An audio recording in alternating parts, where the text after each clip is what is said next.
Here is my recap of Ozark Season 4, Part 1. This is not the end of the story, but it is the beginning of the end.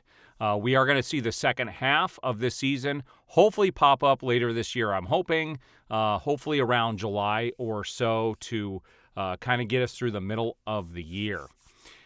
This show is still just as good as always. I don't think that the first half of this was quite as engaging as the previous 3 seasons. I think this show is solid all the way through, though.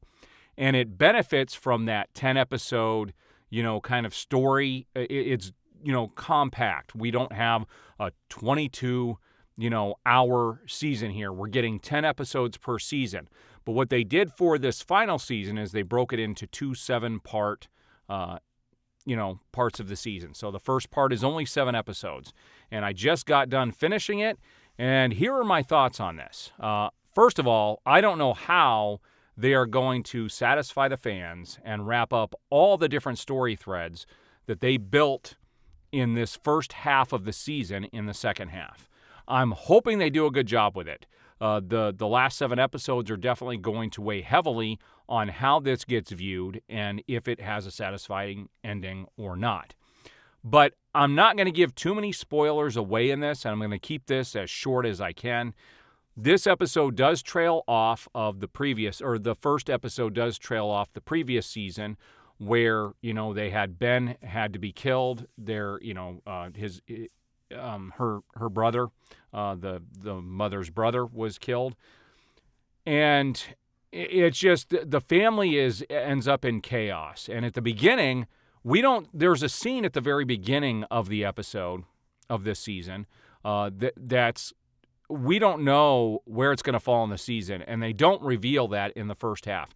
So when you watch the first episode and you see what happens at the very beginning with them talking in a van and there's an event that occurs, they do not go back and readdress that in this first half of the season.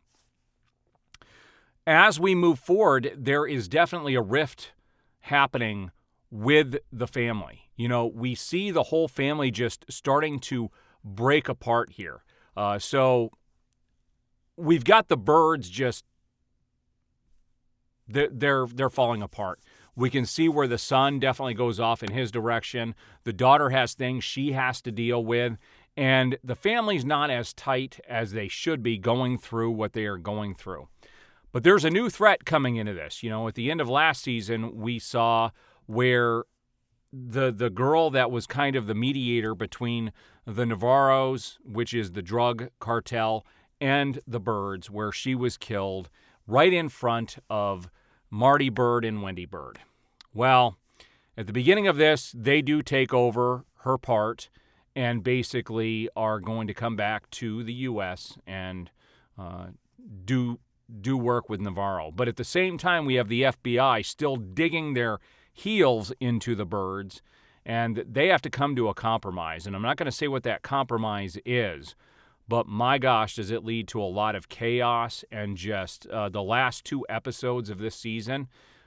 Yeah, I'm not going to say it's action-packed or anything like that, but what it is it's very intricately written and it's palpable. There is no question about it. And you really wonder what's going to happen to the Bird family. And are they going to make this, make it out of this alive? And are they going to be able to live their lives? My guess is probably not, but we'll see. We do have a new member of the Navarro family that is introduced in this season.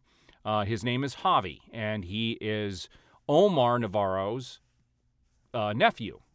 And he causes a lot of problems in the season. He's a very, very well-written character. He is very intelligent, and he doesn't believe that they should leave the Birds alive. He sees them as a risk, and he tries to warn Omar the whole season. And you'll see to where that leads towards the end of the first 7 episodes. What I have to give really good kudos to is the writing and also the directing. I saw that Robin Wright, and I believe it's the same Robin Wright who, was in House of Cards. She directed the last 2 episodes, and she did a phenomenal job. And the most well-written character in all of this is Julie Garner's character, who is Ruth. She deserves an Emmy for her role in the show. Whatever they're going to give for a show like Ozark, I don't know what kind of awards they give, but she deserves, I don't know if it would be an Academy Award because it's not a movie, it's a show. So I guess it would be an Emmy. I don't know how that all functions because, like I said, it's a show on Netflix. But Julie Garner, holy crap, this girl can act. And you see that especially in the last episode, the 7th episode of the first half of this season. I was blown away, and it was an incredible performance. She deserves definitely an award for this, and we're going to see what happens. I'm very eager to see where this story is going to end up. The first 3.5 seasons have been absolutely phenomenal. What are your guys' thoughts on this show? Who's watching? Please comment. I'd love to hear what you thought of the first half of the season. It's not as visceral as some of the other seasons have been, but there are definitely some surprises in the first half and some surprising deaths, cover-ups, relationships. This is a very well-written show, I will tell you that, and we're going to see where this ends up at the end. So if I had to give this a score, the first half on a score on 1 to 5, I'd give it 4.5 stars.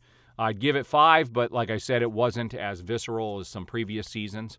Well, one thing I did forget to mention is there is an introduction of a PI in the first half of this season, and he is looking for the girl who's missing and who was killed by Navarro at the end of last season. And so he keeps claiming he needs her signature to help out a client.